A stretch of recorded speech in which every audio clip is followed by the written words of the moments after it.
Et le Real, on saura tous qu'Abenobut a buté sur le gardien ce soir. Donc, malheureusement, il n'a pas pu marquer pour son équipe. Ce n'est pas un hasard si Hazard était sur le banc parce qu'il revenait de blessure aussi. Donc, il a fait une bonne rentrée, on va dire. Sinon, le Real, ce soir, ils ont été sauvés par Thibaut Courtois. Il n'a pas été courtois avec les joueurs du Betis. Il faut dire la vérité, parce qu'au début, il a eu des débuts difficiles au Real. Mais là, honnêtement, il retrouve un niveau de malade. Mais bon, le joueur du Betis aussi, le face-à-face qu'il fait, je sais pas ce qu'il fait. On dirait qu'il a eu peur, en fait. Il a eu peur du gardien, quoi, je comprends pas. T'es face au but, voilà, essaie de dribbler le gardien.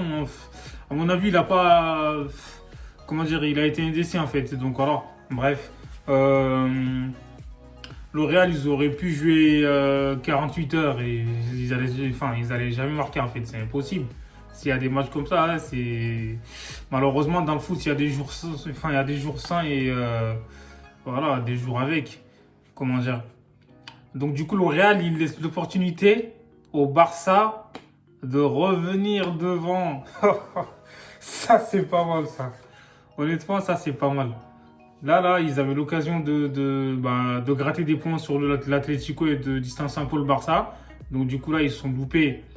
C'est vrai qu'ils ont beaucoup de blessés et tout, mais bon, c'est pas une excuse. Mais le Betis, en vrai, ça va. Ils ont pas été ouf, mais bon, ils ont fait le match qu'il fallait. Je sais pas si l'entraîneur va chercher un match nul. En plus, il manquait leur meilleur joueur. Nabil Fekir, il jouait pas. Mais le Real Madrid, c'est vrai qu'ils ont beaucoup de blessés, mais bon, c'est pas une excuse. Je sais pas, peut-être que Benzema, il fait le ramadan, mais bon, il peut pas être décisif à tous les matchs, tu vois. Il a tellement fait. En fait, le Real, quand Benzema va, le Real va, mais quand Benzema ça va pas, le Real va pas, tu vois, c'est incroyable. Donc du coup là, on verra ce qu'ils vont, qu'ils vont démontrer en Ligue des Champions, parce que peut-être qu'ils avaient la tête en Ligue des Champions. Bon, ça c'est voilà, avec des si on pourra faire le monde.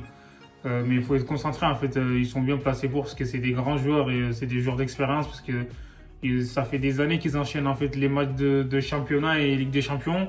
Donc c'est pas ça l'excuse en fait. Ce soir ils ont été endormis un peu, donc voilà, ils ont pas été performants comme dans les autres rencontres en fait. Donc du coup là le championnat il est plus que jamais relancé parce que le Barça ils ont 2 matchs en retard. Demain ils vont jouer, on va avoir l'occasion de passer devant le Real. Et enfin voilà quoi, il y a un match en retard. Si jamais ils gagnent ce match de retard là, le Barça De toute façon, c'est simple en fait. Le Barça, s'ils gagnent tous leurs matchs, ils vont être champions. Donc en fait, en vrai, ils ont leur destin entre leurs mains. C'est un das, ça. Et voilà, dites-moi en commentaire si vous pensez que le Real va être champion. D'après vous. Moi, je trouve que ça va être compliqué, mais bon, on ne sait jamais. Si le Barça gagne tous ses matchs, le Barça est champion.